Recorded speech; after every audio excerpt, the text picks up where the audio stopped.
yapılacaksa ve hizmete benim yüzümden zarar gelecekse, burada içinizde vardır bir iki arkadaş. Ben şuna kadar razıyım, bakın. Allah indinde küfürden sonra en büyük günah insanın intiharıdır. Ben çok defa bunu bile düşündüm. O sıkı takip edildiğim dönemde Allah'ım bu adamlar beni kafalarına taktılar. Eğer benimle hizmete zarar gelecekse ve benim kendi kendimi yok etmem bu iş için, benim müesseselerime zarar gelmemesi için bir yolsa ben buna da razıyım. Küfürden sonra en birinci günahtır, en büyük günahtır bu ama ben buna bile katlanmaya razıyım. İşte bunun daha berisinde ne türlü ifnalara razı olacağımı siz tahmin edebilirsiniz. Afrika çöllerinde bir yere gidip namımı, nişanımı kaybettirmeyi o kadar çok düşünmüşümdür ki. Ve içinizde de vardır arkadaşlarım, konuşmuşumdur, demişlerdir ki bir iki öyle düşünen var ise de fakat 10 tane 20 tane de arkadaş vardır ki bir gölge bile olsa onlar da mevcudiyetinizin lüzumuna belli bir ölçüde inanmaktadırlar. Ben böyle bir içtihadı hatalı görmekteyim. Yanlış bir içtihattır. Ama bu da bir histir, bir düşüncedir, bir mülahazadır. Bunu da sormuşumdur ben. Yani çıkıp bir binanın köşesinden kendimi aşağıya atayım mı? Hizmetin selameti adına buna evet diyebilir misiniz? Ben başımı alıp çekip gideyim, Arabistan'a gideyim, Afrika çöllerine gideyim. Tek hizmete zarar gelmesin. Mürekkep balığının yüzdüğü yeri bulandırıp köpek balıklarından korunması için bu bir tabiyedir. Yeni bir mevzidir bu. Bu hizmet için her şeye katlanmaya razıyız. Allah'ın inayet ve keremiyle. Siz bunları kafanızdan silin, atın. İntihar etmenin ne büyük bir günah olduğunu ben Allah'ımdan, peygamberimden öğrenmiş insanım. Ama muhal farz. Eğer böyle bir şey düşünülecekse, düşünülürse bu hizmete karşı ve sizin korunmanıza karşı yapılır. Eğer yapılacaksa böyle bir fedailik, çarparız kendimizi bir ateşe ve yok oluruz. Evet, arkadaşlarımız eğer buna kadar biz istişare ediyorsak her mesele istişare etmelidirler. Despotluk bütünüyle mezmumdur bizim için. Ferdi karar vermeler merduttur bizim için. Allah Resulü vahiy ile müeyyed olmasına rağmen ashabıyla her meseleyi görüşüyorsa şayet bizim kendi kendimize karar vermemiz mezmumdur, merduttur, matruttur. Bir taraftan bu. Dün değişik bir zaviyeden Uhud'u misal verip arz ettim. İkinci tarafı da diğer arkadaşlarımıza düşmektedir. Eğer biri haddini bilmiyor, kendini bilmiyor, bir şey olunca babasını asmakla kendisini ispat eden insan gibi hemen hakimiyet emareleriyle kendisini hissettirmeye çalışıyorsa şayet arkadaşlarımız ahengi bozmamak için bir şey demesinler. Kabul edilmez bu tavırları Allah rızası için kabul etsinler. Cenab-ı Hakk'ın kendilerine olan lütfun hatırına kabul etsinler. Allah'ın bize olan ihsanları karşısında dün yine bir vesileyle arz ettim. Bakın bu da ayrı tuhaf bir laf. Benim içtihatlarım sayıp bu düşüncelerin üzerine tükürüp benim başıma çalabilirsiniz. Bir, yine iki kalp taşıyorum, İslami gururum var, onurum vardır. Hazmımız da ibadettir. Katlanmamız ibadettir. Bunlara katlanmamız, bazımızla fitne olduğumuz, imtihan olduğumuzu Kur'an ifade buyuruyor. İmtihan oluyoruz. Burada bize ait bir şey vardır. Oturup arkadaşlarımızla konuşurken bu temsilci intihabında toplum hayatıyla uyum yapamayacak, mizacı bozuk bazı kimseleri muvakkaten dahi olsa getirmede isabetsizlik yapmış olabiliriz. Burada da ben arkadaşlarımızdan şunu istirham edeyim. Bizim de bir kısım mülahazalarımız olabilir. Ben sizin hiçbirinizden ihlaslı ve samimi değilim. Sizin içinizde bulunmamı benim için en büyük paye saydım. Çok bahtiyar bir insanım. Neden? Sizin gibi arkadaşlarım var benim. Sizin rafikinizim. Sizden, sizin celaliniz adına ne gelse inşallah bunun hatırına ben katlanmaya razıyım. Katlanacağım. Sizden iyi olmamı çok değil, az bile olsa hiç düşünmedim. Hep sizin iyiliğinizi düşündüm. Allah beni size bağışlamasını Allah'tan diledim. Rabbim bir kere daha halimi arz ediyor, halime bak diyor ve beni bu cemaate bağışla diye yalvarıyorum.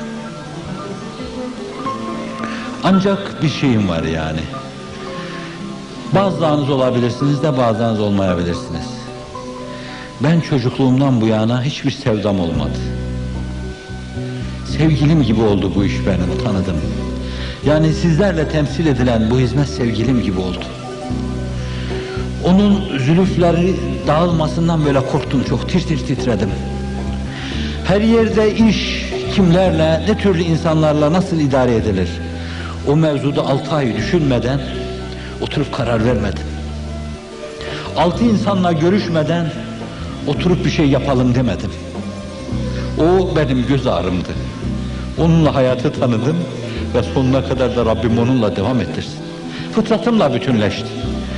Rica ederim, tam 40 sene.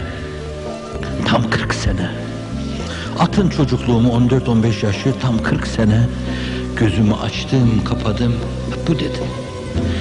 O gün daire dardı.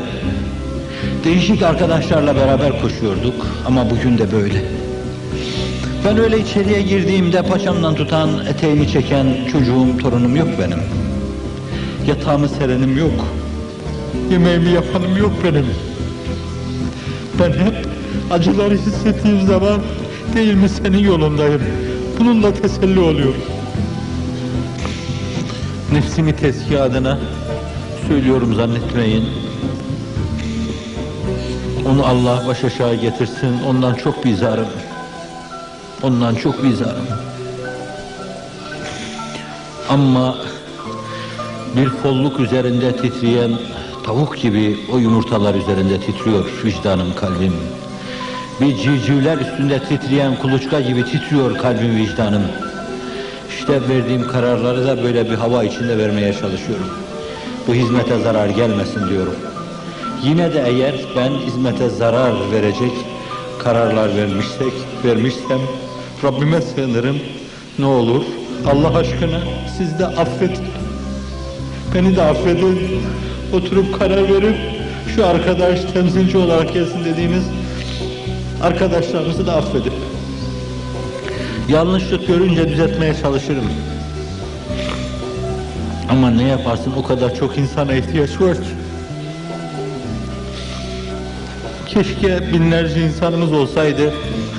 Şu mevsimi bahar dedim.